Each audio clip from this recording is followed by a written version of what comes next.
They were the news anchors until they became the news. Two faces of morning television caught in a storyline juicier than anything they'd ever reported. TJ Holmes and Amy Robach once sat behind ABC's GMA3 desk. Now, 3 years later, they're sitting across from each other with engagement rings instead of cue cards. Because sometimes the breaking news isn't a scandal, it's a second chance. Welcome back to A Sip of Drama, where headlines meet heartbeats. Hit that like button, because even journalists deserve their plot twists. It started like any other week on Good Morning America 3. Then came the photos, the hand on the lower back, the laugh that looked a little too familiar. Within hours, hashtag TJ and Amy was trending. America's morning routine had turned into its newest scandal. Viewers who once trusted them to deliver the news were now refreshing their feeds about them.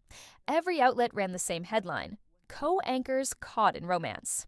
For two people used to controlling a live broadcast, suddenly the cameras weren't theirs.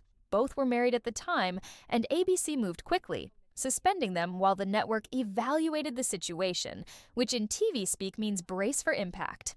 By early 2023, both were out. The irony was brutal. Two anchors who reported other people's chaos were now living inside their own B-roll. For months, they vanished. No statements, no interviews, just the sound of their absence between the morning headlines. And that silence was deafening.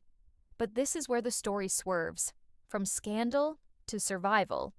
When they finally spoke, it wasn't behind a newsroom desk, it was behind a microphone. In December 2023, they launched their joint podcast, Amy and TJ, an open mic confessional about losing everything and learning what mattered. They talked about therapy, about sitting their kids down to explain why strangers were arguing about their parents on Twitter, about how two people who'd once been called America's sweethearts became tabloid villains overnight. At first, critics called it a rebrand, a PR tour disguised as self-awareness. But over time, the tone shifted. Listeners heard vulnerability, the pauses, the awkward laughs, the moments where you could almost feel the newsroom lights flickering back on. Amy once said on air, "We didn't choose the headlines, but we can choose what happens next." TJ added, "We broke no laws, just expectations." Little by little, they turned notoriety into something like normalcy. Their podcast wasn't just gossip, it was therapy with microphones. And whether you believed them or not, you listened. Because it's rare to watch two people rebuild their lives in real time. And apparently, rebuilding was only the prelude. Fast forward to October 2025. People magazine confirmed what fans had suspected for weeks. The couple is engaged and couldn't be happier, reps told People. No date yet, no glossy photo shoot. Just quiet confirmation that the story everyone thought was over had found a sequel. The public reaction split instantly. Half the comments read like a Hallmark script, "Love wins." The other half sounded like a legal memo, "Still unprofessional." Hashtag love wins trended, right next to hashtag still not over it. But the truth sat somewhere between cynicism and sincerity. Because for all the criticism, they never hid. They showed up on mics, on red carpets, in each other's Instagram stories, fully aware that every smile would be dissected. Even People's tone surprised readers. A gentle write-up for a couple once treated like a headline hazard, it felt like the culture had shifted. In 2022, they lost their mics. By 2025, they'd found their voice. And the irony? These two spent decades announcing other people's engagements. Now, the teleprompter reads their names.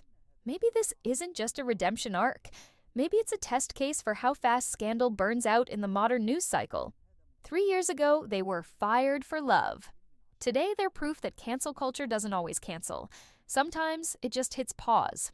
The podcast, the public honesty, the resilience, it all blurred the line between damage control and personal growth.